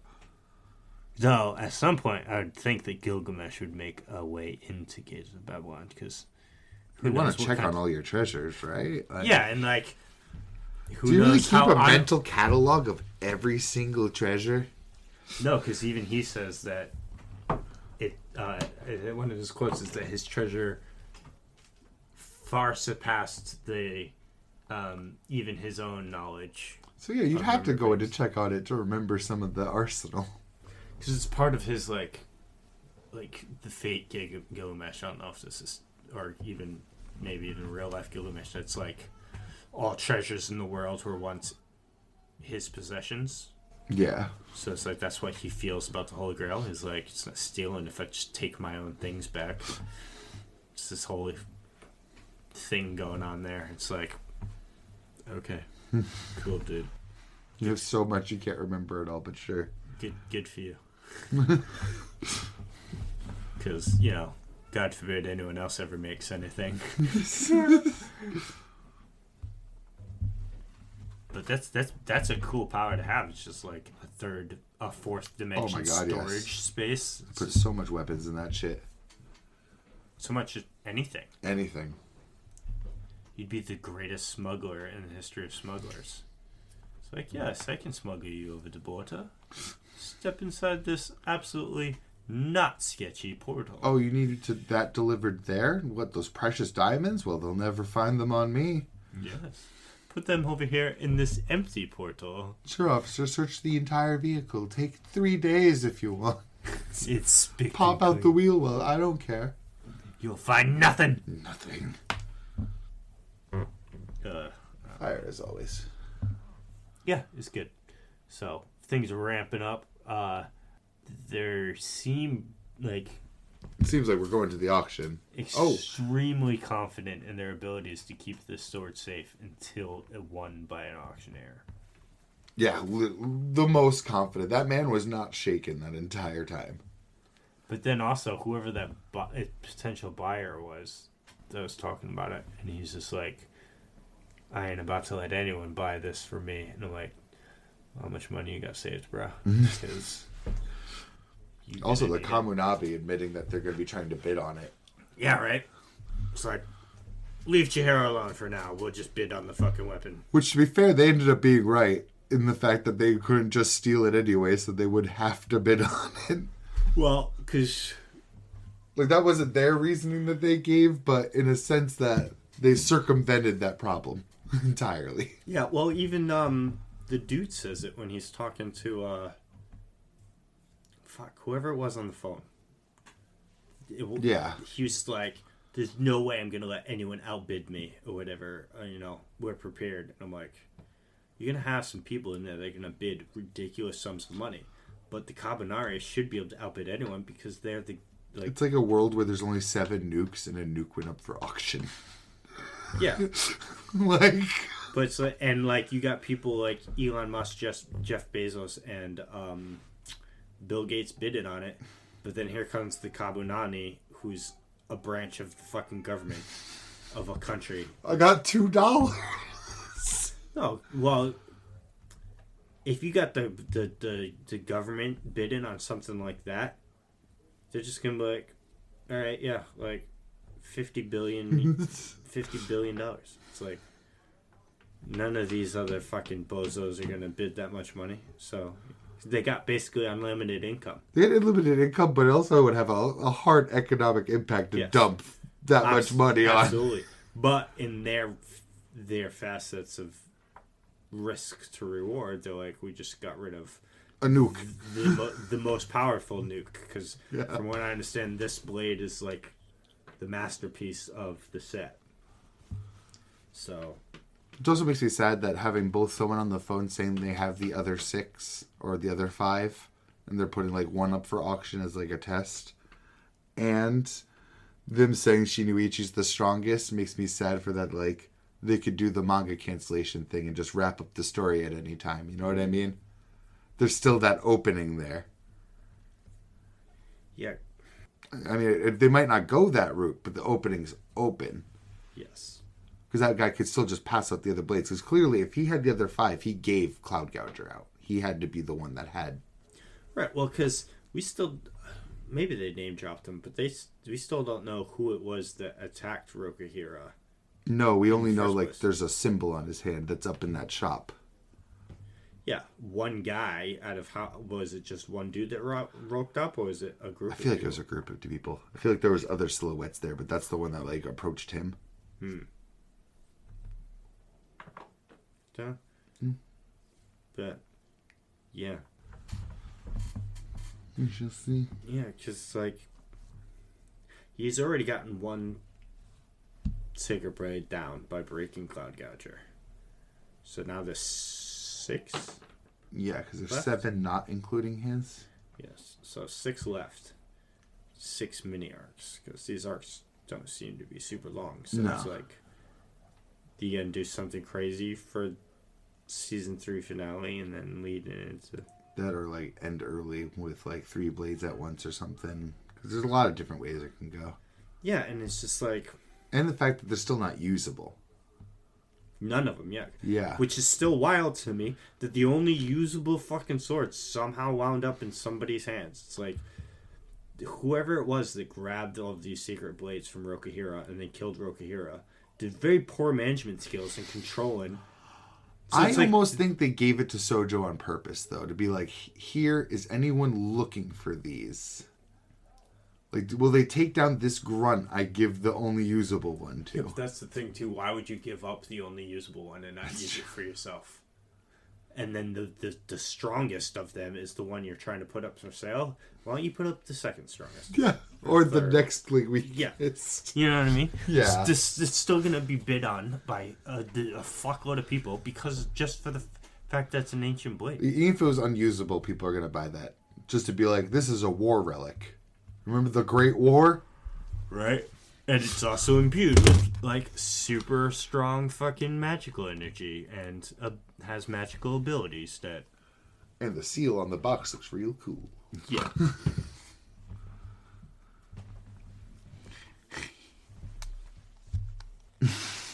Ain't that the truth? Yeah, just leaves one more little one to talk about. Yes. The strawberries that were wild. Which my only note was that I fucking called it. That him jumping in and punching that thing would immediately lead to... Immediately, too. Literally immediately. And some Makoto fucking gas, too. To like, I know. Let's not fight this guy. How about that? And then they're just like inflating his dick the whole time, saying not to fight him to like the best test scorer. And I'm like, God, just let me see Makoto fight already. God damn it, right? Dude. Just like do something. I was hyped off his look alone and that he had a dog. You didn't need to tell me anything. Bro, you struck oil. Stop digging. Literally. Ooh, excuse me. The guy tried to continuously pick a fight with him. Oh my God, the end of the chapter, which was fire, honestly. I loved what I called the Fujimoto static shot. Or no, I'm gonna call it the Dandadan shot, where everything stays the same and you just see the change in like the background. Yes. Like the explosion going off and then they're eating. Which, wild that the inside of this plant mimics a starry sky. Yeah, because it was day. Yes, so I assume it's like that to like confuse your prey, because as that way you think it changes to night instead. Yeah, but as we saw inside, the whole plant isn't the monster. There's a thing in there. You know what I mean? Yeah. Which is weird though, because they even said it's like, oh, we need to get out of here before this thing digests us. So it's like, But what's the point of the smaller one inside then if it's just going to digest you? See, that's the point that maybe they're going off like faulty presumptions. Like they just assume that it'll have like a stomach and a gut, but this is actually like the people hanging is actually how it digests people. Mm-hmm. And maybe the thing inside them just strings them up. I don't know. It's like a stream of consciousness idea. Yeah. Cool. It is still weird though. Like, which part of you is the plant? Are you two different beings that like are like, what's the word for parasites that are good? Symbiotic. Oh yes. Are you two symbiotic creatures? Like you get something from this plant capturing people, and you help it digest in return. Oh, it's fucking creepy as shit looking though. That it's like a baby skull. Oh my god. Inside of a flower, and I'm just sitting here like, oh. This is why I'm so happy Dear Anemone isn't also plants, because like I don't need 2 competing plant mangas. Yeah. Well, Strawberry already kills it. And you had fucking, some plant stuff with House Paradise too. True, that was the other one, yeah. Which, as we said, it already mimics greatly. Yeah, so maybe it's because I haven't read it completely, but I have seen panels that you've shown me of just like the animal side of things. So it's like, okay, so it's stepping a little bit away from the flower side of things, at least. So it's not a perfect... It seems like an all creatures kind of thing. Yeah, because it's all like Darwinism and stuff like that. So Wild Strawberry is like... really low-key fire. Low-key fire, yes. It's how I would compare it to early kaiju. Like that feeling you got like when you first start kaiju. Early kaiju is just fucking... I really wish they kept up the hiding the fact he's a kaiju gimmick longer. I thought they could have gotten so much more mileage out of it. Yeah. It probably... Yeah. That was part of that vibe to me. It wasn't. I mean, because he showed it to Reno like instantaneously. Reno was just there. Yeah. Then Shinomiya found out, which establishes the Naruto triangle. And then I feel like 2 mini arcs later is when just up, gone, done. All right, now everybody knows, and it's like now he's arrested and has to prove that he's not a threat. I feel like it was like really like that moment right there is where it started slowing down, enjoyment wise. Well, for still me good. With kaiju, the only thing that quote unquote slowed down, enjoyment wise, is that kaiju number 9 is still fucking here, dude. He's the only, like, I don't want to say real enemy that they've had, because it's really just been like monster of the week type stuff with these kaijus.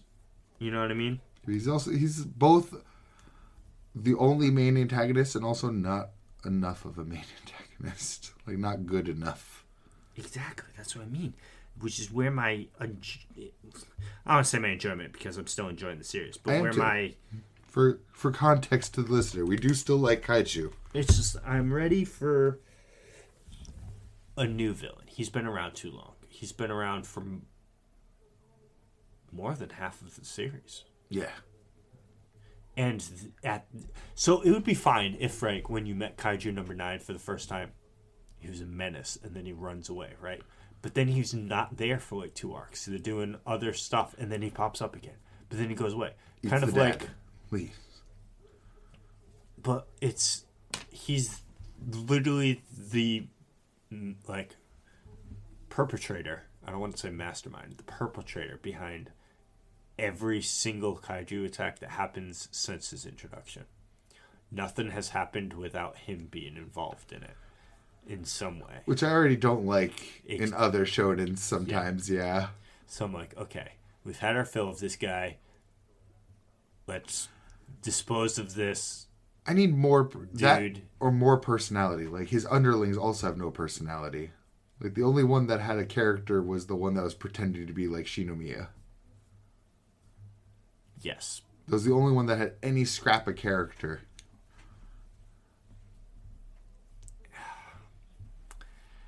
And it's just like, it's like at this point, it's like Kaiju number 8 is like, it's weird to say this, but its power scale is already like skyrocketed, because it's like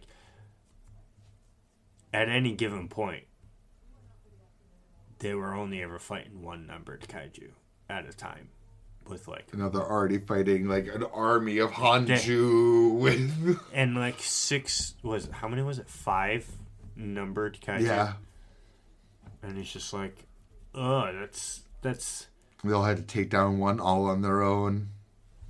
It's so many. That was a specifically bioengineered to counter them. And yet they still lost. all of the Yonju. Which is why maybe it is just time to beat 8. And beat number 9. Yes, that's what I'm saying. And move on to whatever. Because when this arc started, I wanted him to do something like magnificent, change the balance, kill Mina. But now I think I'm more on your end, where it's like maybe we just need to move on. Yeah, and I would prefer Mina not dying, personally. I'd also prefer Mina not dying. But I mean, I want the story to change. But at the same time, he eats Mina.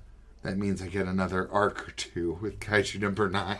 Yeah, because you still have the Isho side of things. Yeah. Because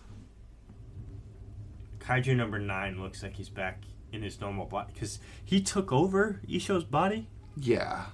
But then it's like... absorbed him. Yeah, so I'm like confused though, because it's like, alright, is he still inside that body? Is the body you're currently in an Isho body? Or has he like been disposed of at this point because... or turned into something else then? Because if you go to Kaiju number 9's like a lair, and there's like a port somewhere that you are in communication with whatever's in the Pacific Ocean that is spawning these kaiju. Because 9 did also mention that he also struggled just like Mina did. Mm-hmm. But also conversely, though, there are bodies on the ground. Like, it's not like they got dissolved. Yeah. I don't know. But are those bodies a figment of her imagination, just like Kafka was? Yeah, that whole true. time, you know what I mean? And then what's real in there? Even Byaku shows up for her for a bit in there just to get his arm cut off. And get air bullets, something that's getting really popular in anime these days. Yes. Fucking air bullets. Air bullets. Because I noticed those 3 holes in them. Like puncture air bullets too. It's like, oh, my hand is near you. Air bullets. Now you have 3 holes going straight to your body. But I will never use this in actual combat. Or explain how I do it.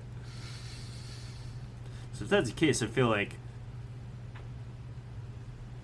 I don't know. Because they never explained it with Makima either. They never genuinely tell you. But that's Chainsaw Man's thing, at least. They don't... They keep the power system loosey-goosey. Yes. Which is a comfort. Thank you, Fujimoto, for not dropping me an exposition dump. Oh, that was one other thing I wanted to say with Bachi, though. Now that, once again, because someone's using magic... I was like, Bachi. Kagura Bachi. I was like, what the fuck are you talking about? Bachi Bros. Bachi Bros. That was another thing I wanted to say. Is like, I'm hoping now that someone's using magic again, I'll say it again, I hope they explain how magic works. Please. Or just more people fight with magic, so I don't want the only fights in this show being against... Blades. Give me Mashiba fight. Because literally nothing. I mean, even just...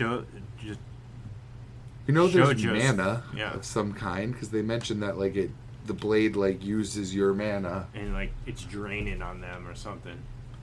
I don't know. It's just not that I want a Gege exposition dump. Hey, sometimes expeditions are needed. Just a little drop, just a little. Like I know magic's inherited now to some degree, because they said the Sazanami clan passes down the storehouse space. Yeah. Again, that's such a cool power to have, or convenient. Both. Well, yes, both. It's the chicken and the egg situation again. Does this man hold an auction because he has storehouse magic, or did they get storehouse magic because they really liked auctions? Hopefully the latter, because then that would just be resourceful and not. Your power makes you evil. Yeah. But that's always a trope too. That's like when characters are introduced with an ability that if they didn't have that ability, they like the ability is their whole personality type thing. Siler. That's where my brain goes to actually. From Heroes, yeah.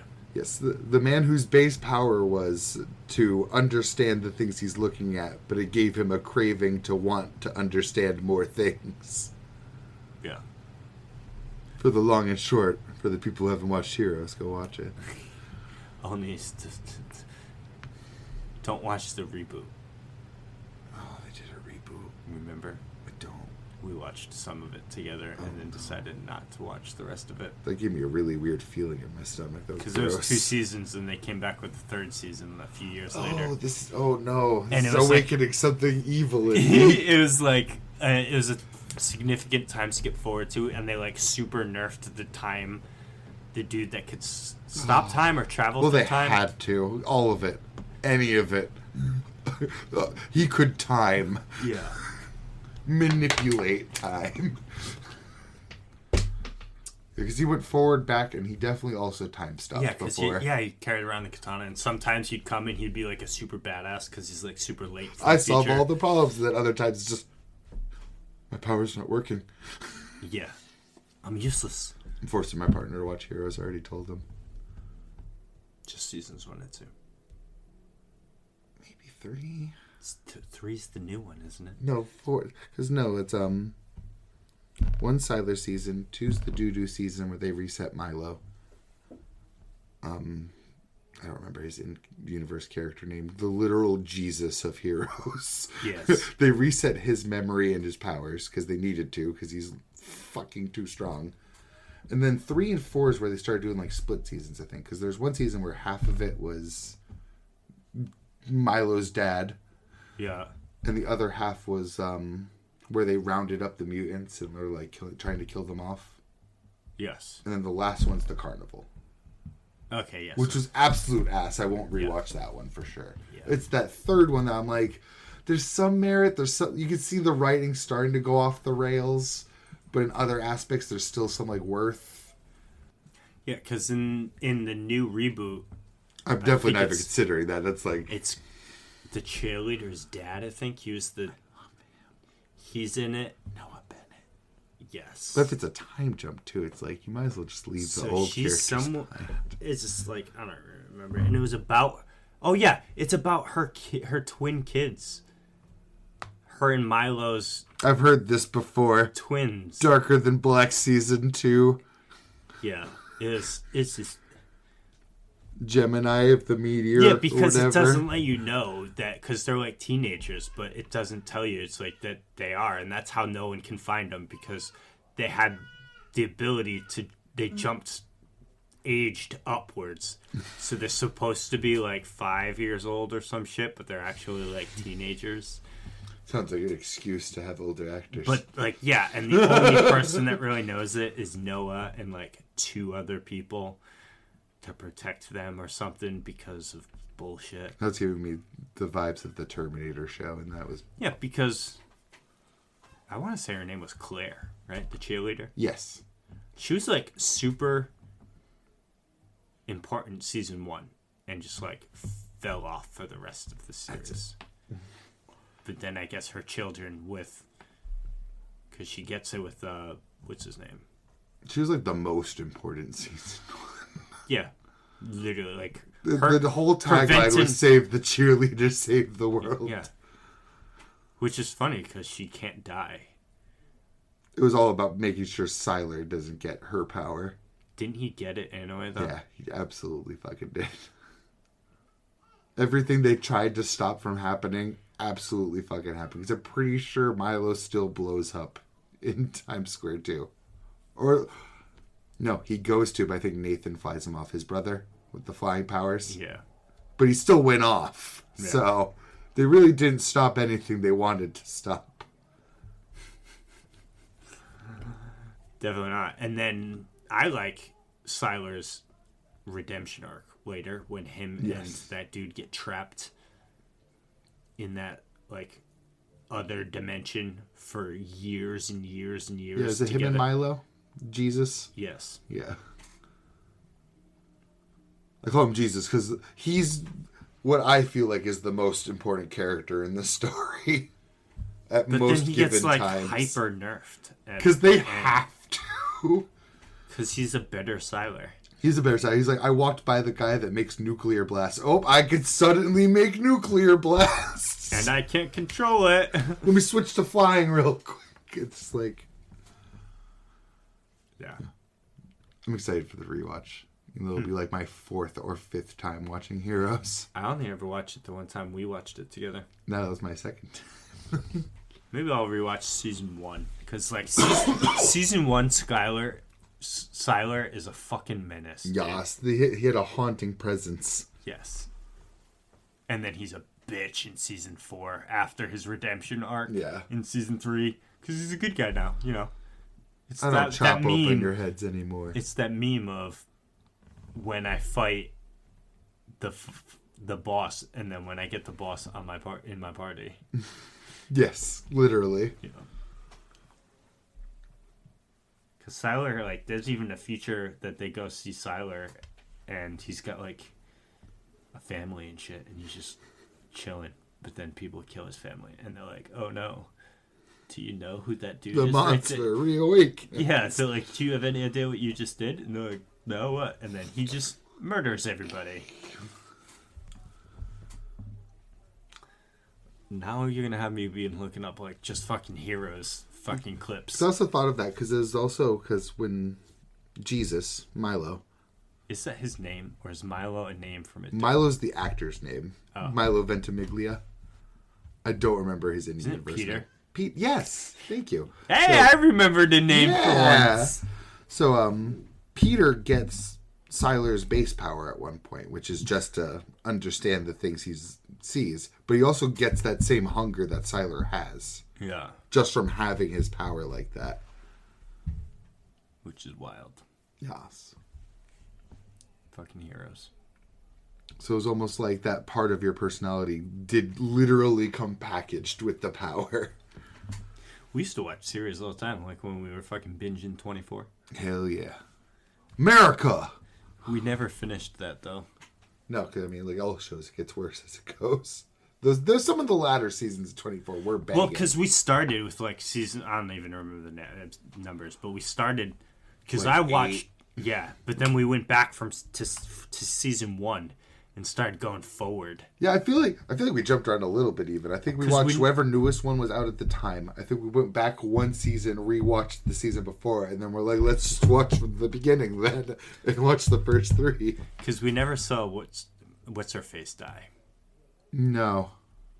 You know who I'm talking about. The love interest? Yeah, but the cunt one that fucking betrayed everybody. Yes. Killed his wife. Remember, killed his Oh! wife at the end of season 1 or 2? Yes, that chick.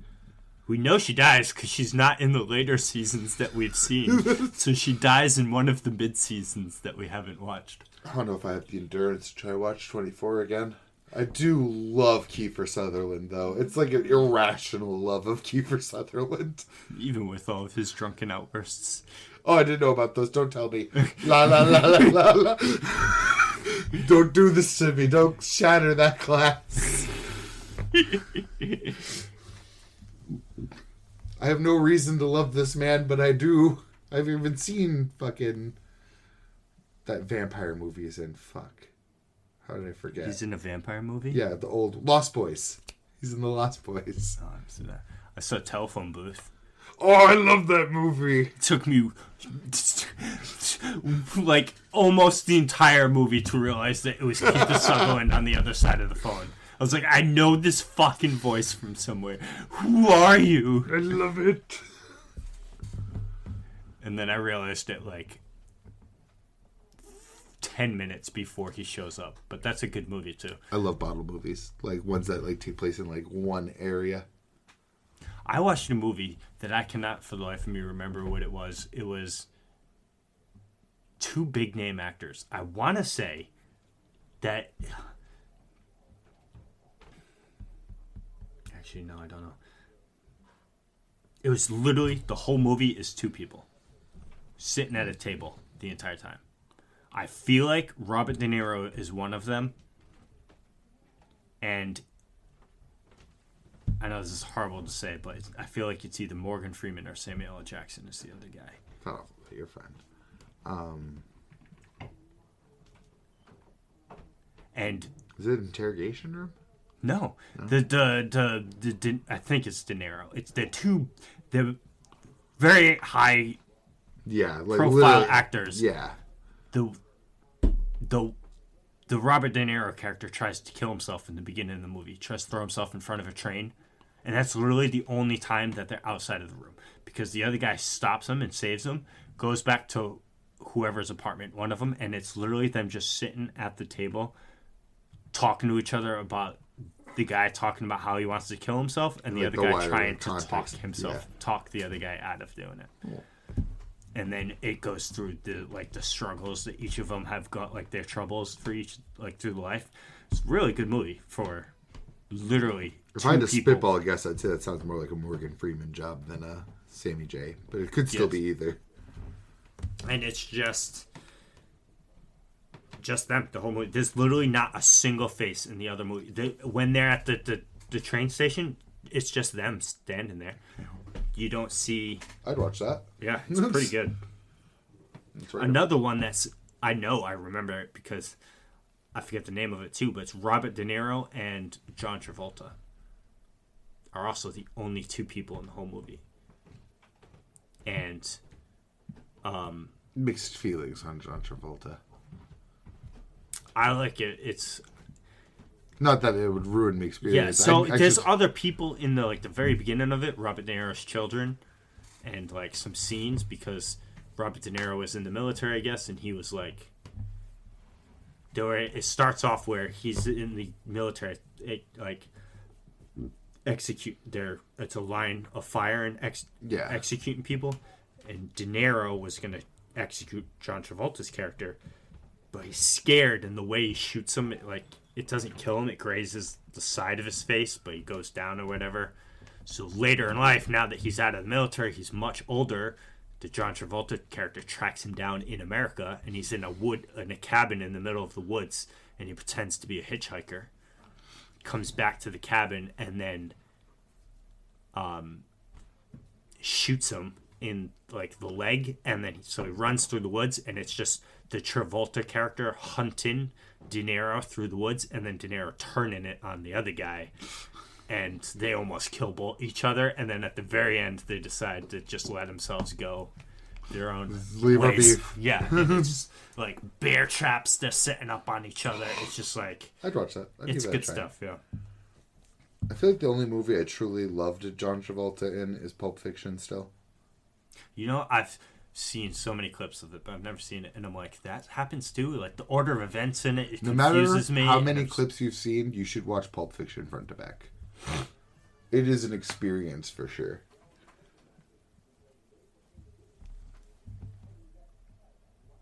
I still haven't gotten my partner to watch it yet. He's only seen, little bits and pieces, too. I'm trying to see. My phone's about to die, but I'm trying to... But that was the one time I'm like, this movie wouldn't have been as good if John Travolta's character was a different character. Well, it was a different actor, I mean. Right. It benefited from having John Travolta there. I saw Face Off. It's him and Nicolas Cage. Two people I don't really like that much. I liked Face Off. I also liked Face Off. I think Nicolas Cage did a much better job than Travolta did in that movie. And that's wild for me to say, because I like Travolta more than I do relatively here. Ooh, this Reddit post is probably 2 minutes. Oh, 60s or 80s. But Pulp Fiction literally has everything great about Tarantino. All the best actors he ever works with. Tommy Lee Jones and Samuel L. Jackson. I found it. It's called The Sunset Limited. I could absolutely see why you mixed up Tommy Lee Jones with De Niro. Yes. These are the same picture. The Sunset... God, I love Reddit sometimes. It's literally the person asked the same question as me. There's two people sitting at a table talking. Where's this movie? I'm so happy someone had y'all's back. What did I say it was? The Sunset what? The Sunset something. Sorry, no, that's not Sunset Limited. 2011 movie. Damn. Yeah. It's a good movie. Literally, it's just them. The entire... No other characters in the movie. But came out, yeah. It's good stuff. So if you ever come across it, or you're looking for a movie to watch... We're going to start trading movie homework now. I guess. These are old... I haven't watched movies, in a long time. But they're just movies that just popped into my head. That's oh yeah. Well, after I watched Bullet Train, I've kind of been on the movie bandwagon now. The movie was so good, it turned me back onto movies. And now Parasite, which has also turned me back onto movies in a very different way. Bullet Train is for fuck yeah. This one's for the human condition. Yes. I wanted to see the movie that they turned into a series. The also on a train, but it's like Train to Busan? No, it's it's just a train that just moves. It's like the longest train. It's like Snowpiercer? Yeah, Snowpiercer. Snowpiercer. My partner watched that show. That show is wild. Because there's a movie that came out. I'm pretty sure the movie was first, and it was it has it's like a post-apocalypse story that Captain takes America, place dude. on a train. Yeah. It's such a wild setup. Yeah, exactly. It's like, so what's keeping the train moving? It's like eternal energy or something. Right? Perpetual motion. I have no fucking clue. Because it's a frozen, barren wasteland outside. So it's like, how do the tracks stay clear? Is it just like a couple mile long track that you're just going in one big ass circle? So enough to where snow doesn't accumulate because of the moving train? They're heated when they were made? I don't know. And from what I understand, the train is like super fucking long because it has multiple different sections for class level. Yes, it's huge. And there's like shove their poor in the back and like sequester them, and they all become cannibals and shit and like wild stuff. Yeah, it's something I saw trailers for and people talking about. I was like, oh, that's super interesting, but never watched it. I saw it over my partner's shoulder. Just watching the show, I didn't know if there was anything before it. I thought it was just like a random original TV show. Maybe I'm wrong and the TV show came first. No, there's definitely something else before it because I've heard alludings to that since. I'm like, really? This is like an adaptation? This is adapted from something? Yeah. Well, I think it's from a book, to be honest. I also think it's from a book. But Chris Evans is in the movie. I know that much. If it's a single book, I would actually consider reading it. Just for how wild this shit is. Right. Add it to the collection of unread books. Yeah. To then play video games instead. But I think we call it there. Yas. We'll have 5 Don-to-Dons for next episode. Good. Yes. Give it. We'll open with Don-to-Don next time. Yes. Or Chainsaw Man and then Don-to-Don. Unless like something pops off like JJK or something, which is doubtful. Unless something pisses us off with JJK, more likely. Like what happened today. Or yesterday when the chapter came out, but discussed it today. But yeah.